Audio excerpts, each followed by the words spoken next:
Hello everyone, আসসালামু আলাইকুম। কেমন আছেন সবাই? এটা ছিল ঈদের দ্বিতীয় দিনের ব্লগ, যেখানে আমি এবং রিসানের একটা নানু বাসায় যাচ্ছিলাম, অর্থাৎ আমার আম্মুর বোনের বাসায়। সেটাও রিসানের নানুই হচ্ছে সম্পর্কে। তো রিসানের এই নানুর বাসা আর আমাদের বাসা খুব একটা বেশি দূরত্বে না, এটা বাড়ির অনেকটা কাছাকাছি। আমরা রিকশায় এখানে যাতায়াত করতে পারি। তো রাস্তার মধ্যে যেতে আমরা অনেক রকমের শাকসবজির গাছ, ক্ষেত, অনেক কিছু দেখছিলাম। এখানে পটলের গাছ থেকে শুরু করে ভুট্টার গাছ, আখের গাছ, খেজুরের গাছ এবং রকমারি ফসলের গাছ ছিল। এবং আমি রিসানকে সেগুলো দেখাচ্ছিলাম আর মজা করতে করতে যাচ্ছিলাম। এবং এটা ছিল বিকালের সময়, সূর্যটা ডুবে যাচ্ছিল আর কি। আর ওয়েদারটা ছিল মাশাআল্লাহ অনেক সুন্দর।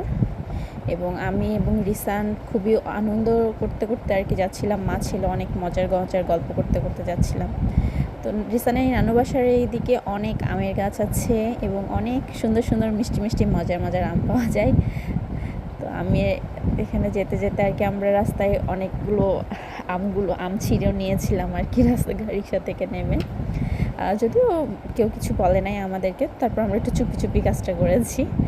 যাই হোক, এভাবেই আমি এবং রিসান আমি এবং আমার ছেলে আমাদের এভাবেই আর কি যেতে যেতে রাস্তা শেষ হয়ে আসে এবং আমরা আমাদের গন্তব্যে পৌঁছে যাই। ভালো থাকবেন সবাই, আল্লাহ হাফেজ।